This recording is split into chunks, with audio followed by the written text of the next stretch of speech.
Hi friends, welcome to story brief. നെറ്റ്ഫ്ലിക്സിലെ monster സീരീസിൻ്റെ മൂന്നാം ഭാഗമാണ് ഇപ്പോൾ ചർച്ചാ വിഷയം. Monster the Ed Gein story. Jeffrey Dahmer സീസണേക്കാൾ കൂടുതൽ ഭീകരവും അസ്വസ്ഥാജനകവുമാണ് ഈ സീരീസ്. എഡ്വേർഡ് തിയോഡർ ഗെയിൻ എന്ന ഒരു മനുഷ്യൻ എങ്ങനെയാണ് അമേരിക്കൻ കുറ്റകൃത്യ ചരിത്രത്തിലെ ഒരു രാക്ഷസനായി മാറിയത് എന്നത് ഞെട്ടിക്കുന്ന കഥയാണ് ഈ സീരീസ്. കഥ തുടങ്ങുന്നത് 1940കളിലാണ്.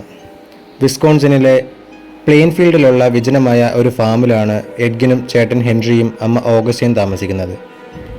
എഡ്ഗിൻ്റെ ജീവിതത്തിൽ തുടക്കം മുതൽ ഒടുക്കം വരെ ആധിപത്യം സ്ഥാപിച്ചിരുന്നത് തൻ്റെ കണിശക്കാരിയായ അമ്മ അഗസ്റ്റയാണ്. കടുത്ത മതവിശ്വാസിയായ അവർ ലോകത്തെ സ്ത്രീകളെല്ലാം പാപികളാണെന്നും ലൈംഗികത മഹാപാപമാണെന്നും എഡിനെ പഠിപ്പിച്ചു. ഈ കടുത്ത നിയന്ത്രണങ്ങൾ എഡിൽ ലൈംഗികതയുള്ള ഭയവും അതേസമയം അമിതമായ ആകർഷണവും ഉണ്ടാക്കി. ഇതിനിടെ എഡിൻ്റെ ജീവിതത്തിലേക്ക് അഡ്ലൈൻ എന്ന ദുരൂഹത കടന്നു വരുന്നു. അവൾ എഡിൻ്റെ ഇരുണ്ട ചിന്തകളെ ആളിക്കത്തിച്ചു. നാസി കൂട്ടക്കൊലയുടെ ചിത്രങ്ങളും ക്രൂരമായ ജർമ്മൻ യുദ്ധ കുറ്റവാളി ഇൽസെ കോച്ചിനെ കുറിച്ചുള്ള കോമിക്സും അവൾ എഡിന് നൽകി. എഡിൻ്റെ ചേട്ടനായ ഹെൻറി അമ്മയുടെ ചിന്തകളോട് വിയോജിപ്പ് പ്രകടിപ്പിക്കുന്നു. അമ്മയുടെ നിയന്ത്രണത്തിൽ നിന്ന് രക്ഷപ്പെട്ട് സാധാരണ ജീവിതം നയിക്കാൻ ഹെൻറി എഡിനെ നിരന്തരം പ്രേരിപ്പിക്കുന്നു. വഴക്കിനിടയിൽ ഹെൻറിയെ എഡ് ദേഷ്യത്തിൽ തടിവെട്ടാൻ ഉപയോഗിക്കുന്ന കട്ടിയുള്ള ഒരു ആയുധം ഉപയോഗിച്ച് ആക്രമിക്കുന്നു. ഹെൻറി നിലത്ത് വീണ് മരിക്കുന്നതായും എഡ് നെറ്റിലോടെ മൃതദേഹത്തെ നോക്കി നിൽക്കുന്നതായും കാണിക്കുന്നു. ശേഷം എഡ് മൃതദേഹത്തിന് അടുത്തുള്ള ഉണങ്ങിയ പുല്ലുകൾക്ക് തീ കൊടുത്ത് ഹെൻറിയുടെ മരണം ഒരു ആക്സിഡൻ്റായി ചിത്രീകരിക്കാൻ ശ്രമിക്കുന്നു. ഹെൻറിയുടെ മരണം എഡിൻ്റെ മനസ്സിന് ഒരു മറക്കാനാവാത്ത ഭാരമായി. ഒടുവിൽ എഡിൻ്റെ ഏക ആശ്രയമായിരുന്ന അമ്മ ഓഗസ്റ്റയുടെ മരണം അയാളെ പൂർണ്ണമായി ഒറ്റപ്പെടുത്തി. അമ്മയുടെ മരണശേഷം എഡിൽ മാനസിക വിഭ്രാന്തികൾ ആരംഭിച്ചു. അമ്മയുടെ ശബ്ദം കേൾക്കുന്ന അയാൾ തൻ്റെ ലൈംഗിക ആസക്തി ശമിപ്പിക്കാനായി സെമിത്തേരിയിൽ പോയി മൃതദേഹങ്ങൾ കുഴിച്ചെടുത്ത് തുടങ്ങി. മരിച്ച സ്ത്രീകളുടെ ശരീരം കൊണ്ടുവന്ന് അമ്മയുടെ കസേരയിൽ ഇരുത്തുകയും നെക്രോഫീലിയ എന്ന ഭീകരകൃത്യത്തിലേക്ക് തിരിയുകയും ചെയ്തു. അഡ്ലൈൻ്റെ പേരിനെയും ഇൽസെ കോച്ചിൻ്റെ കഥാപാത്രത്തെ അനുകരിക്കാനുള്ള ഭ്രമവും എഡിനെ കൊലപാതകങ്ങളിലേക്ക് നയിച്ചു.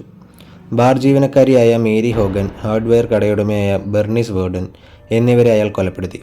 കൊലപാതക ശേഷം അവരുടെ ശരീരഭാഗങ്ങൾ ഉപയോഗിച്ച് എഡ് വീടിനുള്ള വിചിത്രമായ വസ്തുക്കൾ നിർമ്മിച്ചു. മനുഷ്യന് ചർമ്മം കൊണ്ടുള്ള വിളക്കുകൾ, പാത്രങ്ങൾ, മാസ്കുകൾ, കൂടാതെ ബെർണീസിൻ്റെ ചർമ്മം ഉപയോഗിച്ച് ഒരു ലേഡി സ്യൂട്ട് വരെ അയാൾ ഉണ്ടാക്കി.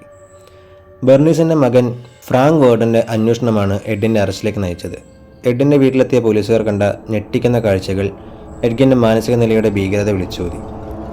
ബെർണീസിൻ്റെ വികൃതമാക്കിയ ശരീരം അവിടെ തൂക്കിയിട്ടിരുന്നു. അറസ്റ്റിലായ എഡ് താൻ കൊലപാതകങ്ങൾ ചെയ്തതോ മനുഷ്യമാംസം കഴിച്ചതോ ഓർമ്മയില്ലെന്നും താൻ ശവക്കുഴികൾ മാത്രമാണ് മോഷ്ടിച്ചതെന്നുമായിരുന്നു മൊഴി നൽകിയത്. എഡ്ഗിൻ്റെ കഥ അമേരിക്കൻ സിനിമയെ തന്നെ സ്വാധീനിച്ചു.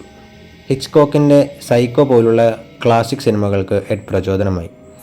എഡ്ഗിൻ ഒരു കൊലയാളിയായി ചിത്രീകരിക്കുന്നതോടൊപ്പം സിനിമയിലെ നടൻ ആൻ്റണി പെർക്കിൻസ് സ്വവർഗ അനുരാഗവുമായി ബന്ധപ്പെട്ട അന്നത്തെ കാലത്ത് നേരിട്ട സാമൂഹിക സമ്മർദ്ദവും സീരീസ് സമാന്തരമായി അവതരിപ്പിക്കുന്നു.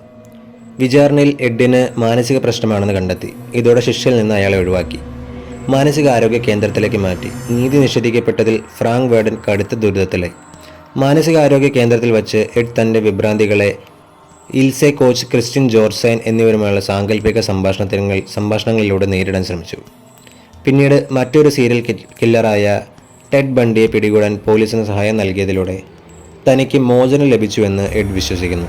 ഒടുവിൽ ശ്വാസകോശ അർബുദം ബാധിച്ച് എഡ് മരണപ്പെടുന്നു. തൻ്റെ കഥ ലോകം മൊത്തം അറിഞ്ഞതിൽ അമ്മ സന്തോഷിക്കുന്നുവെന്ന് സങ്കല്പിക്കുന്ന ഒരു അവസാന വിഭ്രാന്തിയിൽ എഡ്ഗിൻ്റെ ജീവിതം അവസാനിക്കുന്നു. എഡ്ഗിൻ്റെ ക്രൂരതകൾക്ക് നീതി ലഭിച്ചില്ലെങ്കിലും അത് ലോകമെമ്പാടുമുള്ള സ്ലാഷർ സിനിമകൾക്ക് ഒരു പൈതൃകമായി മാറി.